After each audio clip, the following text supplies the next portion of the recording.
들에게 물어 이르시되 사람들이 인자를 누구라 하느냐. 이르되 더러는 세례요한 더러는 엘리야 어떤 이는 예레미야나 선지자 중에 하나라 하나이다. 이르시되 너희는 나를 누구라 하느냐. 시몬 베드로가 대답하여 이르되 주는 그리스도시요 살아계신 하나님의 아들이시니이다. 예수께서 대답하여 이르시되 바요나 시몬아, 내가 복이 있도다. 이를 내게 알게 한 이는 혈육이 아니요 하늘에 계신 내 아버지시니라. 또 내가 네게 이르노니 너는 베드로라. 내가 이 반석 위에 내 교회를 세우리니 음부의 권세가 이기지 못하리라. 내가 천국 열쇠를 내게 주리니 내가 땅에서 무엇이든지 매면 하늘에서도 매일 것이요 내가 땅에서 무엇이든지 풀면 하늘에서도 풀리리라 하시고, 이에 제자들에게 경고하사 자기가 그리스도인 것을 아무에게도 이러지 이르지 말라 말라 하시니라. 하시니라. 아멘. 할렐루야. 할렐루야. 또 이 시간 하나님 말씀을 사모하는 심령들 가운데 하나님이 보여주실 놀라운 은혜가, 때를 따라 돕는 은혜가 임할 줄 믿습니다. 이 시간 우리 옆에 계신 분들 한번 인사하고 말씀 나누겠습니다. 오늘도 생명의 말씀을 받읍시다. 오늘 우리가 함께 읽은 본문은 예수님께서 빌립보 가이사랴 지방에 이르러서 제자들에게, 지금까지 우리가 계속해서 말씀복음을 살펴보고 있는데 제자들에게 많은 것을 가르치셨지요. 이제 때가 되었다 생각하시고 제자들에게 아주 중요한 질문을 하고 있는 말씀을 우리가 함께 살펴볼 것입니다. 지금까지 예수님은 제자들과 함께 3년이란 시간을 함께 지내셨지요. 예수님의 말씀을 제자들은 수도 없이 많이 들었을 것이고, 예수님께서 행하신 기적, 어떤 표적의 역사를 많이 보아서 참 이분이 대단한 분이구나라는 것을 그들은 깨달아 알았겠지요. 그 모든 것을 제자들이 다 경험하게 하신 이후에 이제 때가 되었다라는 것을 아시고 예수님은 제자들에게 한 가지 매우 중요한 질문, 이 질문을 하십니다. 이 질문이 무엇이고 또 제자들은 어떻게 믿음으로 반응하며 대답했는가를 살펴보며, 또 우리는 이 질문 앞에 어떻게 대답하며 어떻게 순종하며 살아갈 것인가에 대해서 함께 고민하고 또 기도하며 결정하는 은혜의 시간을 갖고자 합니다. 예수님은 갑자기 제자들에게 이렇게 물으십니다. 사람들이 인자를 누구라고 하느냐라고 물으시지요. 예수님께서 이 질문을 하신 이후에 제자들은 어떻게 답합니까? 이렇게 답합니다. 우리 14절 말씀인데요. 14절 말씀을 함께 한번 읽어보겠습니다. 시작. 이르되 이르되 더러는 더러는 세례 요한, 세례요한 더러는 엘리야 어떤 이는 예레미야나 선지자 중에 하나라 하나이다. 사람들이 예수님을 누구라고 불렀다라고 말하고 있습니까? 첫 번째로 세례 요한이었고, 두 번째로는요 엘리야, 세 번째 예레미야, 또 네 번째로 선지자 중에 한 명이다라고 이야기를 하고 있다라고 제자들이 예수님께 알려 주었습니다. 예수님을 향해서 세례 요한이다라고 말한 것은요, 세례 요한이 죽었지, 얼마 전에 죽고 난 이후에 그가 부활하여서 활동하는 사람이 예수님이라고 믿었던 사람이 있었기 때문입니다. 실제로 마태복음 14장을 보면 헤롯 안디바가 그렇게 말한 바가 있습니다. 당시 사람들의 눈에 보기에는 이 세례 요한이 전한 메시지와 어떠한 능력이 예수님께서 전하신 메시지와 능력과 비슷한 점이 많았기 때문에 예수님을 가리켜 세례 요한이다라고 말하기도 하였습니다. 또 사람들은 예수님을 엘리야라고도 불렀는데요. 엘리야는 어떤 사람입니까? 죽음을 보지 않고 하늘로 승천한 선지자인데, 말라기 성경은 메시아가 오시기 전에 와서, 그가 와서 메시아의 길을 예비한다라고 말씀하고 있는데, 따라서 사람들은 이 놀라운 권능을 행하시는 예수님을 바라보며 예수님이 성경에서 예언하였던 엘리야가 아닐까 하는 생각을 가졌던 것입니다. 하지만 예수님은 세례 요한, 세례 요한이 말라기에서 언급한 엘리야다라고 이미 말씀을 하셨던 적이 있습니다. 사람들은 예수님을 예레미야라고도 불렀는데요. 예레미야는 어떤 사람이었습니까? 유다의 멸망에 대해서 많은 예언을 하였고, 또 유다 백성들의 죄악을 그렇게 날카롭게 꼬집었었는데, 예수님도 그랬지요. 이스라엘의 여러 가지 부정적인 면을 드러내시면서 죄악을 꾸짖었던 적이 많았지요. 그래서 사람들은 예수님을 가리켜 예레미야 같은 사람이다 라고도 이야기를 하였던 것입니다. 또 어떤 사람들은 예수님을 그저 선지자 가운데 한 사람이다 라고도 말하였지요. 여러분, 그런데 사람들이 나를 누구라 하느냐, 인자를 누구라 하느냐 라고 물으셨지만 이것이 질문의 핵심은 아니었습니다. 예수님은 그 다음 질문을 하기 위하여 이렇게 물으신 것입니다. 중요한 것은 다른 사람들, 믿음 없는 사람들이 나를 어떻게 보느냐, 이것이 아니라고 예수님은 말씀하시는 것입니다. 사람들이 예수님을 어떻게 생각하느냐보다 너희들, 지금 내 질문을 듣고 있는 제자들인 너희들은 나를 그렇다면 어떻게 생각하고 있느냐라고 묻고 싶으셔서 예수님은 앞에 질문을 하신 것입니다. 예수님의 이 질문은 제자들의 믿음, 지금까지 공생애를 함께 해오며 지금까지 눈앞에서 예수님이 어떤 분인가를 보고 난 이후에 그들이 이제는 신앙을 진정으로 고백할 수 있는 것을 보여줘야 되는데, 그들의 믿음을 예수님께서 보시고자 믿음을 테스트하신 것이지요. 15절에서 이렇게 물으십니다. 이르시되 너희는 나를 누구라 하느냐. 오늘 읽은 한글 성경에는 기록되어 있지 않지만 헬라어 원문에는 그러나라는 의미를 가진 대라는 접속사가 가장 먼저 기록이 되어 있습니다. 다른 사람들은 예수님을 세례 요한, 엘리야, 예레미야, 선지자 중에 한 명이라고 말하지만 자신들의 소망과 욕구에 따라 예수님을 자신들이 원하는 정치적인 메시아로 보며 그렇게 말하였지만, 그러나 그 사람들이 그렇게 말할지라도 그러나 너희들은 나를 어떻게 생각하고 나를 어떻게 부를 것이냐 라고 예수님께서 물으신 것입니다. 이 말씀에는 너희는 달라야 한다, 예수님께서 제자들을 향한 기대하는 마음이 담긴 질문이다라는 것을 저희들은 엿볼 수가 있게 됩니다. 예수님의 이 중요한 질문을 듣고 제자들은 어떻게 대답합니까?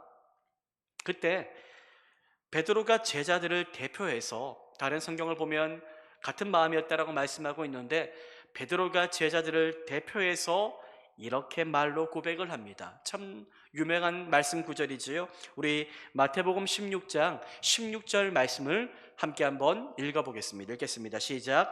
시몬 베드로가 대답하여 이르되 주는 그리스도시요 살아계신 하나님의 아들이시니이다. 아멘. 예수님은 한 사람에게만 물으신 것은 아닙니다. 그 자리에 있었던 제자들 모두에게 질문하셨고, 이 베드로란 사람은 12 제자를 대표하여 이렇게 신앙을 고백합니다. 어떻게요? 주는 그리스도시요 살아계신 하나님의 아들이시니이다 라는 고백을 하지요. 베드로는 주저함 없이 참 강한 확신 가지고 믿음을 고백합니다. 주님이 누구이십니까? 그리스도이시고, 주님이 어떤 분이라고요? 살아계신 하나님의 아들이다라고 고백을 합니다. 원문을 해석하면 이렇습니다. 주님, 당신은 그 그리스도이십니다 라는 뜻입니다. 이 말은 예수님께서 구약의 선지자들을 통해 오실 것이라고 예언한 바로 그 분이 예수님 당신입니다라고 말하고 있는 것이지요. 이스라엘 백성들, 유대인들 모두가 그렇게 기다리고 고대하던 메시아가 바로 당신 예수님이라는 것을 베드로가 제자들을 대표하여 멋지게 믿음으로 고백을 한 겁니다. 우리가 수요일과 금요일마다 마태복음을 통해서 계속해서 제자들이 예수님과 함께하며 그렇게 있었던 일들을 말씀을 통해 살펴보고 있는데요. 어땠습니까? 제자들은 예수님 보시기에 참 믿음 좋다라고 말할 수 있을 정도의 제자의 삶에 합당한 모습을 보일 때도 있었고요. 잘 하다가 또 실수하고 믿음을 잃어버리고 믿음의 자가 실패하고 고개 숙일 때도 있었지요. 하지만 그러한 시행착오의 시간을 지나면서 제자들의 믿음이 어떻게 됩니까? 조금씩 조금씩 커져가는 것을 예수님이 보셨던 것 같습니다. 그들은 처음에는 그저 예수님이 참 대단한 사람이다 라는 생각을 가지고 예수님 따라왔지만 예수님이 행하신 놀란 일들과 말씀을 들어보니 이것은 사람이 할 수 없는 일이다라는 것을 깨닫고 그들은 드디어 그리스도이시고 당신은 살아계신 하나님의 아들 신성을 가지신 분이시다라는 고백까지 할 수 있게 된 것입니다. 3년 동안입니다. 3년 동안 제자들은 예수님을 따라다니며 예수님 어떤 분인지를 조금씩 알게 되었습니다. 비로소 처음으로 그리하여 베드로의 입을 통해서 예수님이 그리스도시다라는 것을 처음으로 고백하게 되지요. 그리스도라는 말은 헬라어로 크리스토스라는 말인데 이 말은 히브리어 메시아, 구원자 메시아에 대한 헬라어로 번역한 히브리 말을 70인용 성경에 번역된 용어인데요. 이 그리스도라는 말은 어떤 뜻입니까? 기름 부음 받은 자라는 뜻을 가지고 있습니다.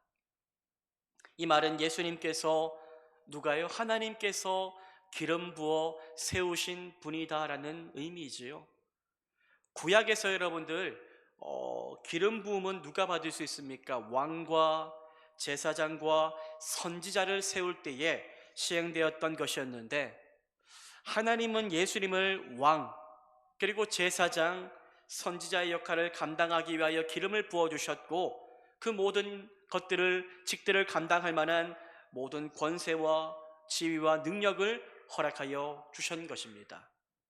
베드로는 주는 그리스도이십니다 라는 그 고백을 하므로 예수님이 진정 왕이시고 그리고 대제사장 되시고 선지자 되심을 그렇게 고백하며 당신이야말로 하나님이 보내신 메시아 우리를 구원할 메시아가 되십니다라는 고백을 입술로 믿음으로 선포하게 된 것입니다. 또한 베드로는 예수님을 살아계신 하나님의 아들이라고 고백하며 예수님은 물론 인성을 가지고 있지만 신성을 가지신 분이심을 고백하고 있습니다. 예수님은 세상에 뛰어난 성인, 어떤 기적을 행하는 특출난 사람이 아니라 살아계신 하나님의 아들, 그 세상적인 것과는 비교할 수 없는 살아계신 하나님, 우리가 감히 이름도 부를 수 없는 거룩하신 전능하신 만군의 하나님의 아들, 영원한 신성을 가지신 분이심을 그는 담대하게 선포하고 있습니다. 이 베드로의 고백은 여러분들 물론 이 고백을 하고 난 이후에 우리가 또 금요일에 보면은 이 베드로가 사탄아 이런 말까지 듣는데요. 이 고백대로 온전하게 다 살지 못하였지만 하지만 예수님은 이 베드로가 한 고백을 정말로 기쁘게 받아주십니다. 예수님께서 기대하던 믿음의 고백이었지요. 그래야 예수님은 이 베드로의 고백 위에 무엇을 세우겠다라고 말씀하십니까? 주님의 교회를 세우겠다라고 말씀하십니다. 예수님은 베드로의 고백을 듣고 그를 칭찬하시며 이렇게 말씀하시는데요. 우리 마태복음 16장 17절 말씀을 함께 한번 읽겠습니다. 시작. 예수께서 대답하여 이르시되 바요나 시몬아 내가 복이 있도다. 이를 내게 알게 하니는 혈육이 아니요 하늘에 계신 내 아버지시니라. 아멘. 바요나 시몬아 내가 복이 있도다 라고 얘기했는데요. 바요나는 요나의 아들이라는 의미를 가지고 있는데 요한복음에 의하면 시몬 베드로는 무엇이라고 불립니까? 요한의 아들 시모나라고 불렸지요. 마태복음의 요나가 요한복음에서 요한으로 불리는 것은 요나의 원형인 요하난이라는 히브리어의 헬라어적 음력 때문인데 요하난의 가장 가까운 헬라 음력은 요한이 됩니다. 그래서 우리는 베드로를 오늘 여기에는 바요나 시모나라고 고백되어 있지만은 요한의 아들이라고 지금까지 부르고 있는 것입니다. 예수님은 이 시몬 베드로를 향해서 네가 뭐가 있다고요? 복이 있도다라고 말씀하시죠. 복이 있도다. 그런데 네가 복이 있도다라고 말씀하신 예수님은 이후에 정말로 중요한 말씀을 하시는데 어떤 말씀입니까? 이를 내게 알게 한 이는 혈육이 아니요 하늘에 계신 내 아버지시니라 라는 말씀을 하시는데요. 여러분, 예수님은 베드로를 포함한 제자들에게 주는 그리스도시요 살아계신 하나님의 아들이십니다라는 그 복음의 진리를 알게 한 분은 누구라고요? 너희가 아니다. 하늘에 계신 너희 아버지가 되신다라고 말씀하고 있는 것입니다. 이를 내게 알게 한 이는 혈육이 아니요라는 말씀은 결코 이 복음의 진리는 인간적인 능력과 지혜로 알 수도 없고 풀 수도 없는 것이라고 말씀하시는 것이지요. 타락한 본성, 우리 인간은 전적으로 타락했습니다. 조금 타락하고 깨끗한 것이 아니라 완벽하게 타락했기 때문에 이 타락한 인간이 하나님을 알만한 지혜가 있습니까? 어디에도 없습니다. 그렇죠? 은혜가 아니면 우리가 복음을 복음으로 깨닫고 믿을 수도 없는 것이죠. 타락한 본성을 가진 죄악된 인간의 지혜와 능력으로는 결코 하나님이 어떤 분인지 알 수 없습니다. 알 수 없고요. 오직 하나님께서 전적인 은혜로 계시해 주실 때에만 그 놀란 복음의 진리를 깨닫고 알고 믿을 수 있는 권세를 얻을 수 있게 되는 것입니다. 예수님께서 그리스도이시고 살아계신 하나님의 아들이심은 감추어진 비밀과 같은 진리인데 이 진리의 비밀을 누가요? 저 하늘에 계신 하나님께서 우리 한 사람 한 사람에게 계시해 주지 않는다면 우둔한 인간의 지혜로 능력으로는 결코 알 수도 없고 그래서 이러한 신앙의 고백을 할 수도 없음을 예수님께서 알려주고 계신 것입니다. 여러분, 우리는 어떻습니까? 우리는 여기 계신 분들은 다 믿음 가지고 있기에 예수님이 그리스도이시고 살아계신 하나님의 아들이십니다라는 믿음을 고백하는 자들이지요. 그러한 분명한 신앙의 고백이 있기 때문에 우리는 죄에서 믿음으로 말미암아 구원받게 되었고 하나님께서 이 죄 많은 인생을 그 믿음 하나 보시고 전적인 은혜로 건져내어 주사 우리가 이제는 죄인이라고 칭함받지 않고 의인이라고 칭함받게 하셨고 하나님의 그 은혜 가운데 입양되어 하나님의 자녀가 되어 이제는 이 땅을 딛고 살아가지만 저 하늘 천국을 소망하며 우리에게 주어진 삶을 믿음으로 살 수 있는 구별된 거듭난 은혜를 선택받은 우리에게 하나님께서 허락하여 주셨지요. 그런데 여러분, 이러한 신앙의 고백은 저와 여러분의 입술 가운데 예수님 믿습니다라는 신앙의 고백은 당연한 것입니까? 당연한 것이 아니지요. 아니죠. 똑같이 교회 와도 어떤 사람은 나 예수 믿을래요? 라고 말하기도 하고 어떤 사람은 야, 나 못 믿겠어요 라는 분들이 있지 않습니까?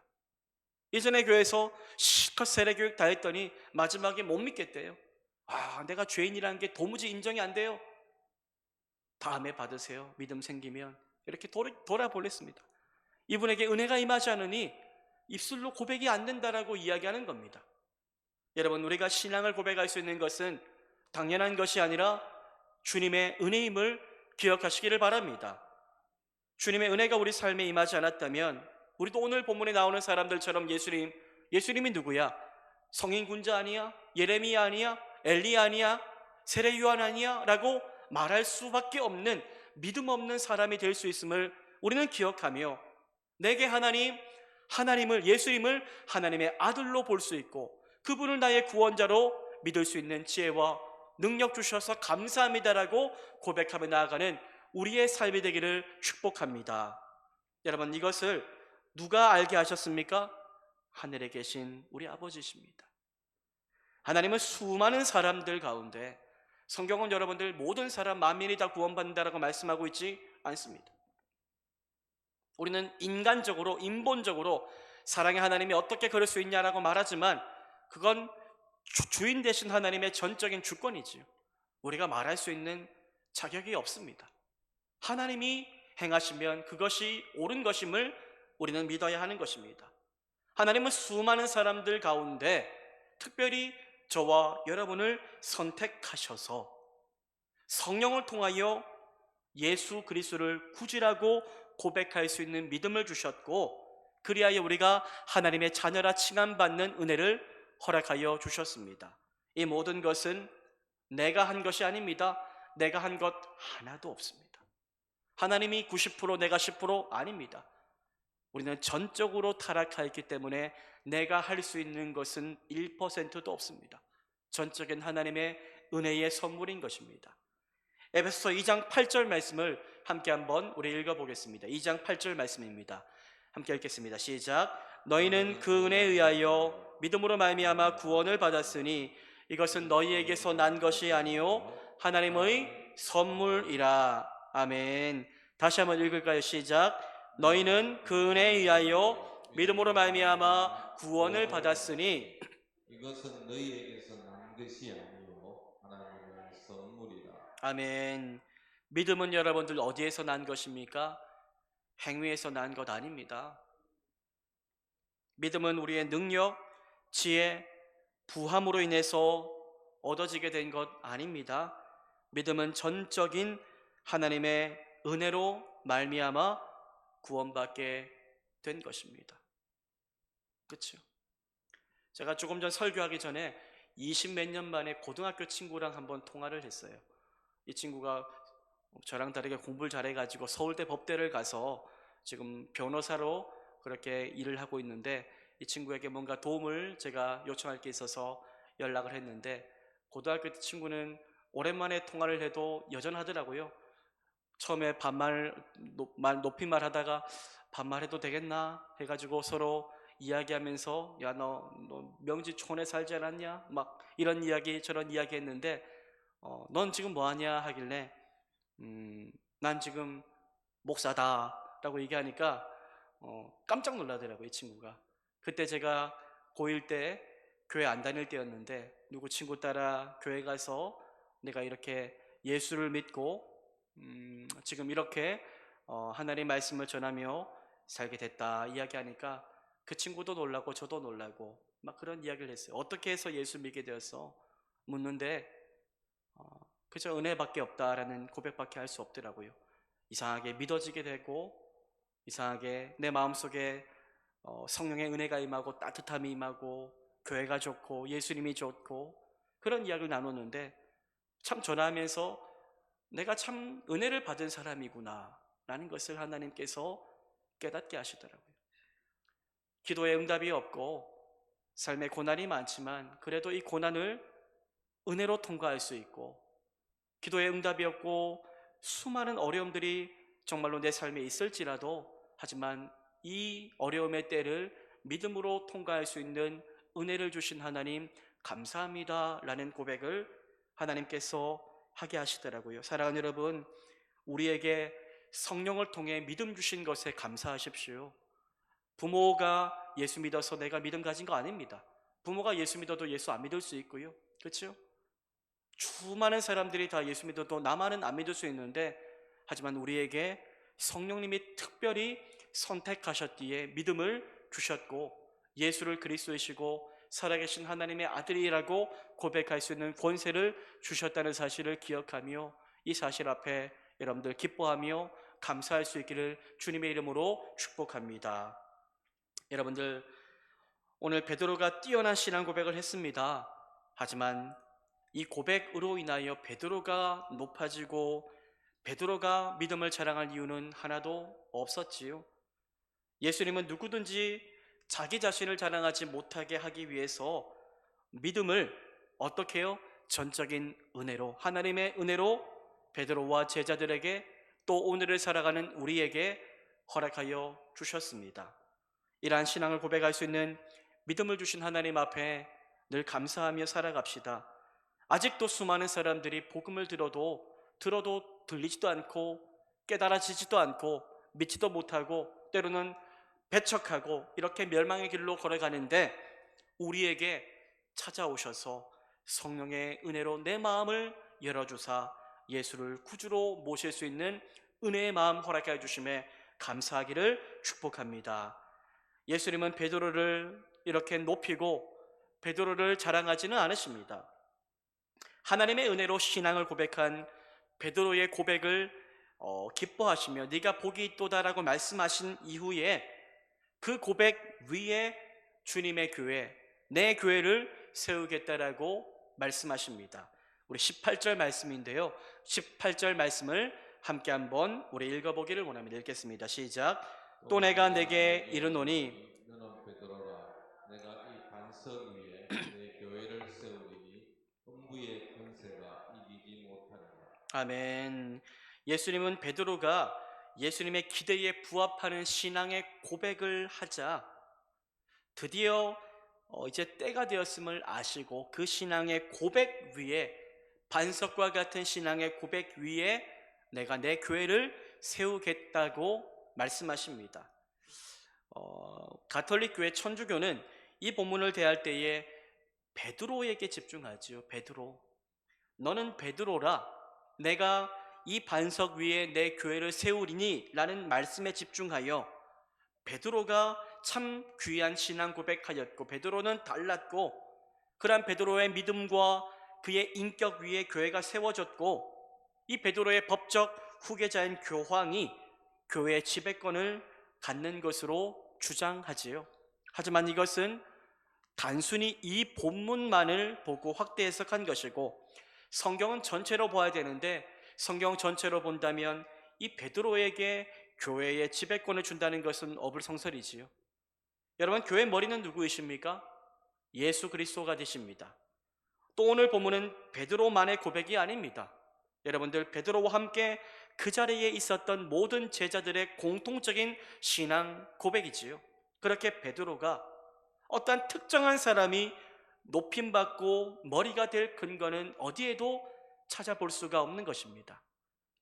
교회에 있어서 여러분들 가장 중요한 것은 어떤 사람, 물론 사람을 통해 일하시지만 사람이 여러분들 잘못 교만하고 잘못 세움되지면 참 교회를 어렵게 할 수 있는데 교회에서 가장 중요한 것은 사람이 아니라 교회의 머리 대신 예수 그리스도이십니다. 사람은 예수를 잘 따르면 되는 것입니다. 그리스도가 되시고 살아계신 하나님의 아들이신 예수님이 교회의 주인 되신다. 교회의 주인 되시고 우리가 할 일은 뭡니까? 그러한 교회의 주인 되신 예수님의 권세에 복종하며 주님이 정말로 기뻐하시는 하나님 나라 공동체인 교회를 신앙, 오늘 이들이 고백한 이 신앙의 고백 위에 변질되지 않고 아름답게 세워가는 것이 우리를 교회로 부르신 분명한 하나님의 목적임을 우리는 잊지 말아야 할 것입니다. 여러분, 이러한 바른 신앙 고백 위에 세워진 주님의 교회는 어떻습니까? 어떠한 음부의 권세도 결코 이기지 못할 것이다라고 예수님께서 말씀하고 있습니다. 주님이 다시 오실 때까지 주님은 이 주님의 교회를 통하여 하나님의 나라를 끝까지 이루어 가실 것을 믿으시기를 바랍니다. 그런데 여러분들, 주님의 교회를 위해서 예수님께서 물론 교회 머리는 예수가 되시지만 이 예수님이 늘 여러분들 일하시는 방식은 사람을 통해서 일하시지요. 교회마다 수많은 정말로 교회인 우리를 부르셔서 이 교회를 이루게 하셨고 우리를 통하여 주님의 나라를 이루어 가시고자 하시는데 오늘을 살아가는 우리에게, 믿음을 가진 우리에게, 먼저 예수 믿게 된 우리에게 예수님께서 바라시는 것이 한 가지 있습니다. 무엇입니까? 우리 19절 말씀인데요, 19절 말씀도 함께 한번 읽어보겠습니다. 시작. 내가 천국 열쇠를 내가 땅에서 무엇이든지 매며 하늘에서 매일 것이요 내가 땅에서 무엇이든지 풀면 하늘에서도 풀리리라 하시고. 아멘. 가톨릭 교회는 천국 열쇠를 베드로에게 맡기셨다라고 해석하고 그리하여 교황 역시 천국 열쇠를 받았다고 해석하는데, 그러나 예수님께서 여러분들 이러한 말씀을 하신 후에 제자들 전체에게 경고하시며, 베드로에게만 하신 것이 아닙니다. 제자들 전체에게 경고하시며 아직 때가 되지 않았으니 예수님이 그리스도이신 것을 아무에게도 이르지 말라는 말씀을 보아 제자들 모두에게 동일한 능력을 부어주셨음을 저희들은 알게 됩니다. 본문은 이 제자들의 대표로 먼저 베드로에게 하신 말씀으로써 이후 교회를 세우고 복음을 온 세상에 전할 천국 열쇠, 즉 사도권을 주신 것에 대한, 모든 사람에게 주신 것에 대한 말씀으로 우리는 이해해야 할 것입니다. 내가 천국 열쇠를 내게 주리니 네가 땅에서 무엇이든지 매면 하늘에서도 매일 것이요 네가 땅에서 무엇이든지 풀면 하늘에서도 풀리리라. 이 말씀은 천국의 열쇠를 받아서 자기 마음대로 교회의 문을 열고 닫으라는 말씀이 아니지요. 교회를 마음대로 좌지우지할 수 있는 절대 권한을 너에게 맡긴다라는 의미가 아닙니다. 이 말씀은 이제 너희가 이러한 믿음을 가졌으니 진정한 청지기직을 감당할 때가 되었음을 말씀하고 있는 것입니다. 매고, 풀고 라는 말씀에 대한 여러 가지 해석이 있지만 복음을 전파하는 가르침의 권위를 준 것으로 해석하는 것이 가장 합당하겠지요. 결국 올바른 가르침을 우리가 나누어 주는 것, 즉 우리의 입술과 우리의 삶을 통하여 복음을 전파하는 것이 천국 문을 열어주는 것이고, 이러한 복음을 전파하지 않는 것은 천국 문을 닫아 버리는 것과 같다는 의미입니다. 여러분, 천국 열쇠가 믿음을 가진 주는 그리스도시요 살아계신 하나님의 아들입니다라는 신앙의 분명한 믿음을 가진 우리에게 주어졌습니다. 그렇다면 우리는 이 천국의 열쇠를 가지고 문을 열고 있습니까? 아니면 문을 닫고 살고 있습니까? 우리의 삶에 천국의 비밀이 나의 삶을 통하여 드러나 보이기를 소망합니다. 내 삶을 통하여 천국의 그 은혜가 전파되어지기를 소망합니다. 천국문을 열어서 수많은 믿음 없는 영혼들을 천국으로 들어오도록 살리는 일에 쓰임받는 천국의 비밀을 소유한 천국 열쇠를 가진 믿음의 사람들 모두가 될 수 있기를 축복합니다. 말씀을 정리합니다.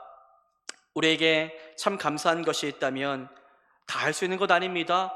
주는 그리스도시요 살아계신 하나님의 아들입니다 라는 고백은 선택받은 하나님이 택하신 사람만 할 수 있는 고백이란 사실을 기억하시며, 하나님, 내 공로, 내 모습 참 부족하나 나 같은 연약한 죄인된 우리를 사랑하셔서 나를 위하여 십자가에 죽으신 예수를 믿게 하시고 그의 은혜로 인하여 성령을 통하여 예수를 구주로 고백할 수 있게 하심에 감사합니다. 이 모든 것 전적인 하나님의 은혜입니다 고백하며, 은혜 없었던 우리 인생에 은혜 주신 하나님 앞에 감사를 고백하며, 오늘의 삶이 때론 힘겹고 어려울지라도 나는 이미 모든 것을 다 가진 자임을 고백하며 하나님께서 주신 그 은혜와 기쁨과 감사를 절대로 빼앗기지 않는 저와 여러분의 삶이 되기를 축복합니다. 그리고 하나님께서 교회와 우리 가운데 천국 열쇠를 주신 줄 믿고 이 교회를 통하여 천국의 복음의 은혜가 나눠주기를 소망하고, 또 한 사람 한 사람 우리를 교회로 불러주셨는데 우리의 삶을 통하여, 우리의 복음 전파를 통하여 수많은 사람들에게 천국 문으로 함께 들어갈 수 있는 믿음의 사람으로 쓰임받을 수 있도록 나를 사용해 달라고 주님 앞에 우리의 삶을 내어 맡기며 살아갈 수 있기를 주님의 이름으로 축복합니다. 이 시간 함께 우리 말씀을 기억하며 기도하기를 원합니다. 하나님, 무엇보다 우리에게 신앙 주셔서 감사합니다.